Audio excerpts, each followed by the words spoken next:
You're looking at Fisher Towers, the sunlight in the morning coming over the top. Because today I will be going down to Arches National Park along Utah 128.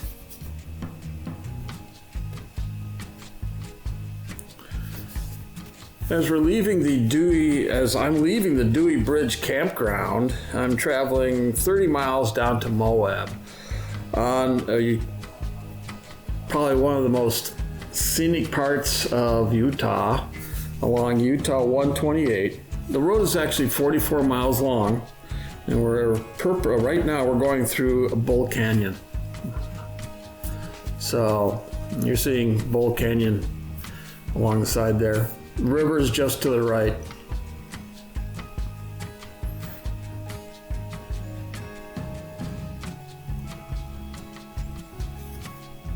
Pretty neat. So 30 miles from here to Moab, or from the campground to Moab, 44 miles long completely for this road. This road comes off of Interstate 70 just outside of Grand Junction, Colorado. So it's just on the other side of the state line, essentially. Not very far. As it opens up into here, we're going to what's an area is known as Professor Valley. This area, as it opens up, also leads to the Fisher Towers. And this area was used for a lot of TV shows and movies. And if you see as you can see in the background, it is very western. These are the Fisher Towers, very famous. There's a road that leads off to it and also a hiking trail. I didn't take that. I didn't know you could do this. I was just following a map, essentially, most of the time. I didn't have any brochures. I'm going to go back. This is really, really interesting. Just some of the structures that you see here. That Titan structure right there is over 1,000 feet tall. So as we go along here, there's going to be a horse ranch nearby here, and there's the Onion Creek campground is right here. There are a lot of campgrounds along this road. The Bureau of Land Management has a lot of land to the left side of this road, on the left, and there are Bureau of Land Management campgrounds between the road and the river. At this point, the gorge is quite wide and quite flat. And actually, as we come up to this area, I'll swing the camera a little bit to the right, and you'll see a structure that is called the Dome Plateau.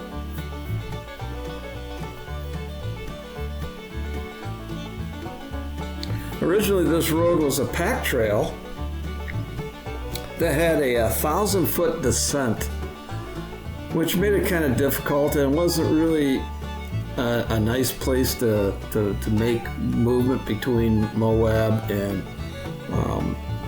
the small towns around there to get to Grand Junction. So in 1902, the pack trail became a dirt road, and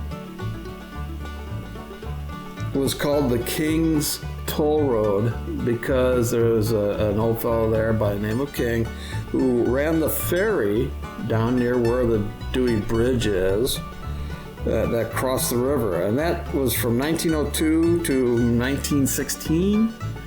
And in 1916, a single-lane suspension bridge was built called the Dewey Suspension Bridge that replaced the ferry. And it was a single-lane wood deck bridge, a suspension bridge, the longest suspension bridge in Utah. And it was in operation until 1988 as a car bridge, one way, and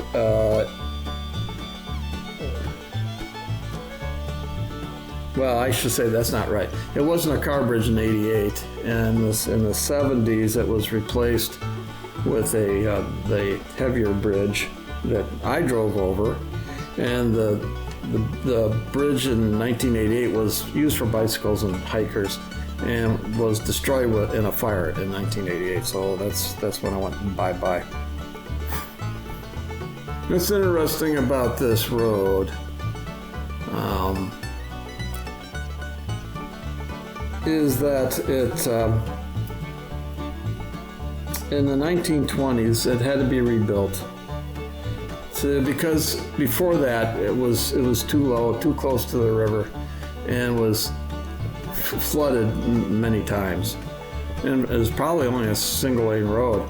In the 20s it was raised up to the high water, above the high water mark, which is really very interesting. Because the reason why it's interesting is that if you're used to the Missouri River or the Ohio River or the Mississippi River, the Colorado River is not a big river. It's a long river, but it's not a big river, especially if you compare it to the Mississippi, the Ohio, or even the Missouri. And it's kind of interesting that the high water mark is just right there. It's not that high. And when you see what happens with the Ohio and how high the Ohio can flood, where it can literally bury houses that are in the riverside of the floodgates, you realize that this river, they're asking a lot of this river to sustain 40 million people. Of course, the Colorado River and the Green River are part of the structure that does support the 40 million people that depend on that. This Castle Valley is a little town that was just off to the left there. We just passed the opening for that. It's I should have swung by and seen what that was like. There are two ranches along the trail here, along the road. There's the Sorrel Ranch, and it's a Gist Ranch. It's actually a spa. It's a little resort ranch, but they have horses here, and I can see why they would do westerns here. I mean, the horses are available; they're there. Some of the other ranches are let's see, near Castle Valley. Castle Valley is actually not that far from the campground. And so now we're back into the gorge here, and we'll probably go around the Big Bend, and shortly we'll be seeing the southern border of the Arches National Park. Now you can't access the national park from the river, but it does run right alongside it. And the Hauer, Hauer Ranch, or the Moab Horses Ranch, we passed by that. That was in Professor Valley also. And then we'll get down to the Sorrel outfit, where they have they basically have a restaurant there. There's a spa. You can stay there overnight. You have to make there's a store there but it's seasonal. For example, it's not even open right now, and you would think, well, it's springtime. You'd think they'd be open, but they're not open. They won't be open until summertime. So I didn't stop there. This is in October, and I didn't even know if the place was open or not. Never even tried to see if it was open. I just drove right by it. I passed by a lot of things that I probably should have investigated. A lot of roads and stuff leading down to the park. But I was planning on staying 2 nights, and I didn't really get to stay 2 nights. Weather was coming in. There was supposed to be a major snowstorm. It ended up being a major snowstorm. And I didn't want to be really driving in heavy snow without snow tires and fighting these elevations and 8% grades, which is not really fun. So you're seeing the beginnings of the Arches National Park here to the right. the plateau. There is a plateau up there. That's one thing when you're driving through the canyon, you think, what's up there? What's above there? Well, sand dunes, ancient sand dunes is basically on top of all that. You'll see more of them when I go to the Arches National Park. But the sandstone is very old, and they have come to the realization through investigation that this sand came from the eastern part of the United States. That's incredible when you think about that. They're saying that this sand came from and made these sand dunes that were similar to the big sand dunes of the Sahara Desert. Came from the eastern part of the United States over the front range of the Rocky Mountains. I don't see how that's possible, but then again, I don't see how this is possible. So, as we're coming closer to the national park, there's also the Manti-la-Sal National Forest, which is again to the left. It's interesting they call it a national forest. It's not really foresty. There aren't a whole lot of trees that I would consider trees. They're more like scrub brush. But that's what they have there. This road is considered a scenic byway and one of the better scenic byways along the Colorado River.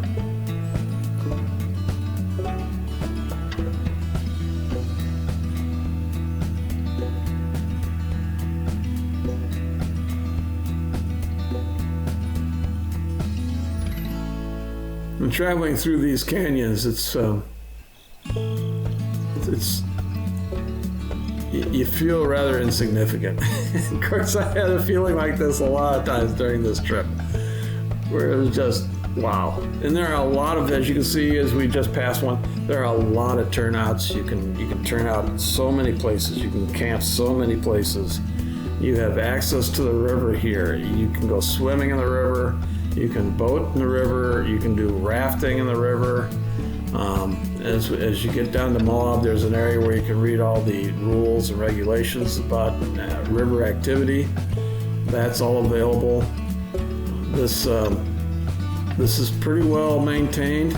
It's interesting seeing those big boulders, and you kind of wonder, when did that roll down?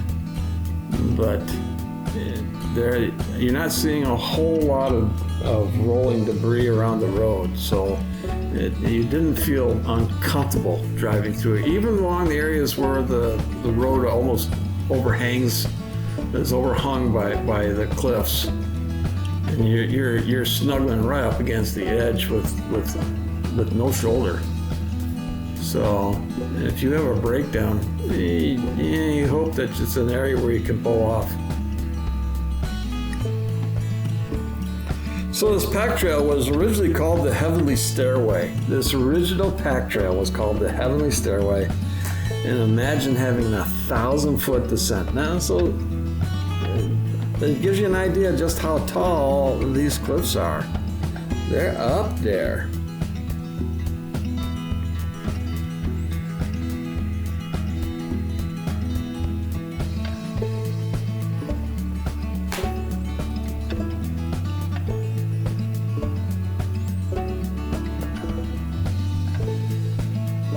You see the camping on the right there? That's just, as we're getting closer to Moab, there were more campsites. I was fortunate enough to land on the Dewey campsite. At the time, there was one other camper there. They stay there the whole month. It's first come, first served. It's like, for me, it was $5 a night because I'm a senior. $10 a night if you're not a senior. It's not very expensive to stay. If you can camp out, it's a very inexpensive way to go. And if it's Bureau of Land Management, you can rough camp. You do not have to go into these campsites. Campsites along the river here, they actually had toilets and facilities. Not water, but they did have pit toilets. And they were clean. They were in good shape. I have no problems with them. There is one along the way at what is it? Grandstand, I think they call it. The campsite where the pit toilet actually has no roof, and there's no door. It's a chain to let people know that you're using the facilities. So you can slow down the video whenever you want. You can read some of the signs or play it back a little bit. But again, look how close that river is to the road, and the road is just above high water mark. That's crazy. If you understand what pressure is caused by having high sides, like a levee on the other sides of a river, when there's an increase in flow, it usually amplifies the amount of rise of the river. And to see that this is high water mark is, it's just it just kind of boggles the mind. So there's some neat bicycle trails. Now the bicycle trails don't go the whole distance, so as you're driving along, you have to be careful to watch out for hikers and people on bicycles. There are a number of trailheads available. Onion Creek is a trail. I do believe that the Castle Valley has a trail, and you're definitely the formation straight ahead is definitely Arches National Park. That's part of it. The park is huge. So we're driving through a lot of the park area with it to the right, and enjoying the view from there. Not knowing at the time that was Arches National Park. I had no idea. More campsites along the way, more access. You can actually see if the access is paved, that's usually going to be access to the river, where you can fish and go boating. There's a boating access right there. Just pass by it. You can see it's paved. So there's a limit to the size of vehicles that can come up this road. If they're over a certain size, they have to have a two police car escort, because the road just isn't that big. Remember, this was at one time a single lane road that was eventually expanded to 2 lanes. All right, we're rolling into Moab right now. Thank you for coming along on this ride and watching.